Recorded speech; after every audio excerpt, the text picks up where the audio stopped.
6. Dever para com os filhos. Foi-me mostrado que os pais, em geral, não têm seguido a devida direção para com seus filhos. Não os têm restringido como deviam, mas permitido que condescendam com orgulho e sigam as próprias inclinações. Antigamente era considerada a autoridade paternal. Então os filhos se achavam em sujeição aos pais e temiam-nos e os reverenciavam. Nestes últimos dias, porém, a ordem está invertida. Alguns pais estão sujeitos aos filhos, temem contrariar a vontade deles e, portanto, cedem.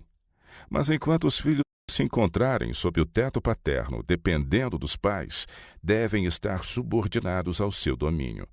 Os pais devem agir com decisão, exigindo que seus pontos de vista do direito sejam seguidos.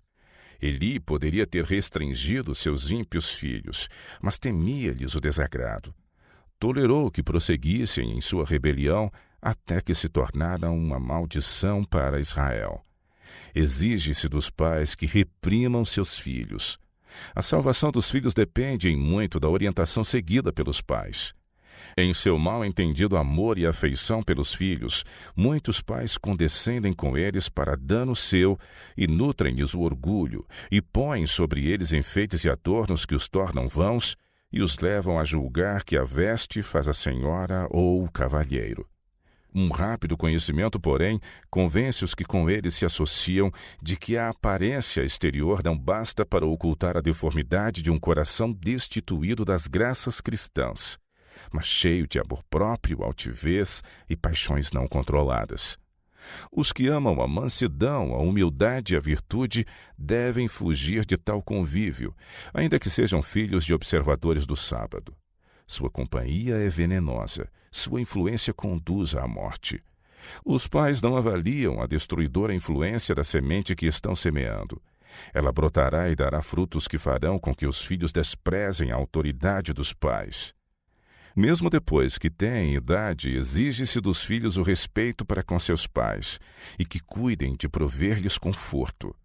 Devem dar ouvidos aos conselhos dos piedosos pais, não achando que por terem mais alguns anos já não têm mais dever para com eles. Há um mandamento acompanhado de promessa para os que honram a seu pai e sua mãe.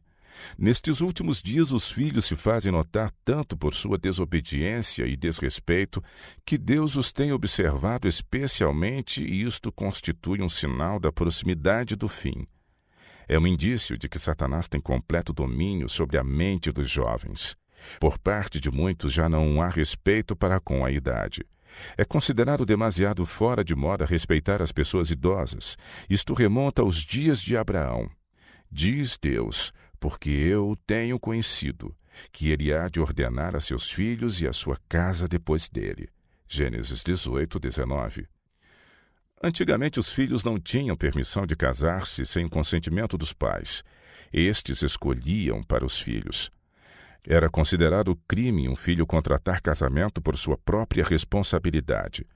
O assunto era primeiramente exposto aos pais, e eles consideravam se a pessoa que devia ser posta em estreitas relações com eles era digna e se as partes estavam em condições de prover a uma família. Era por eles considerado da maior importância que eles, adoradores do verdadeiro Deus, não se casassem num povo idólatra, não fossem suas famílias levadas a desviar-se de Deus. Mesmo depois de os filhos estarem casados, achavam-se na mais solene obrigação para com seus pais.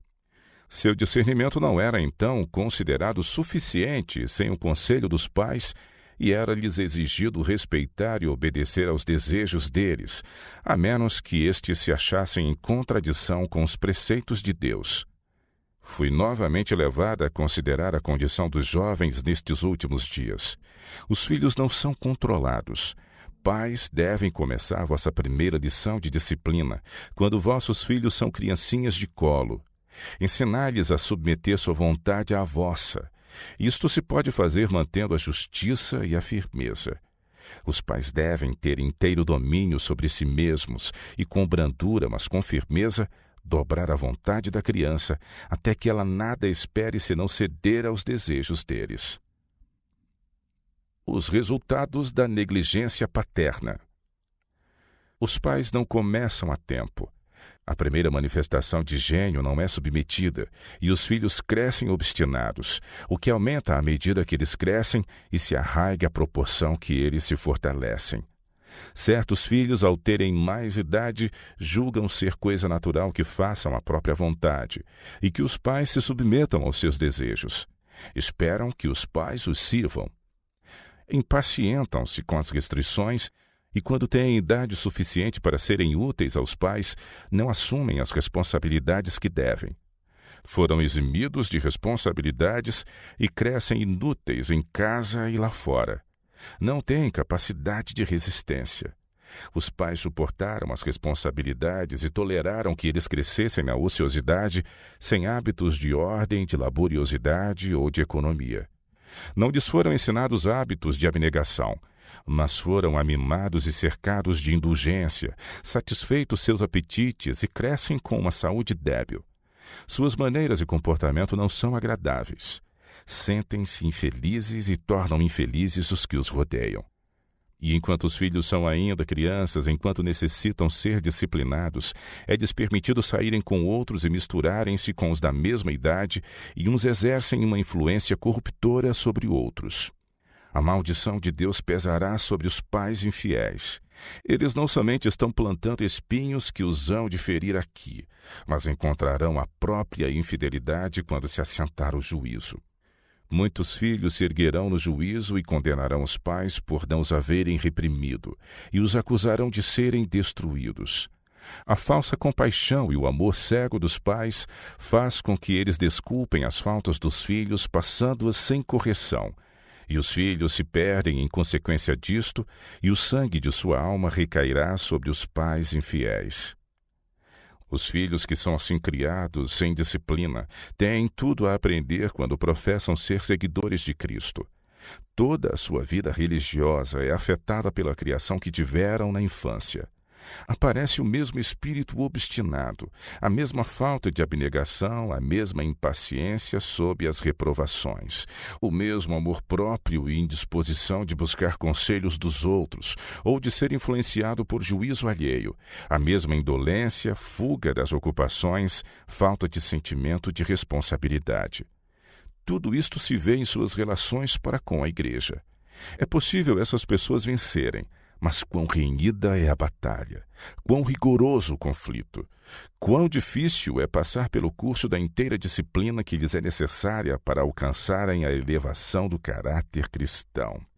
Todavia, se eles vencerem, afinal, é-lhes permitido ver antes de serem trasladados quão perto chegaram eles do precipício da destruição eterna, devido à falta de rigoroso preparo na mocidade, à falta de aprenderem a submissão na infância. Testemunhos Seletos, volume 2, capítulo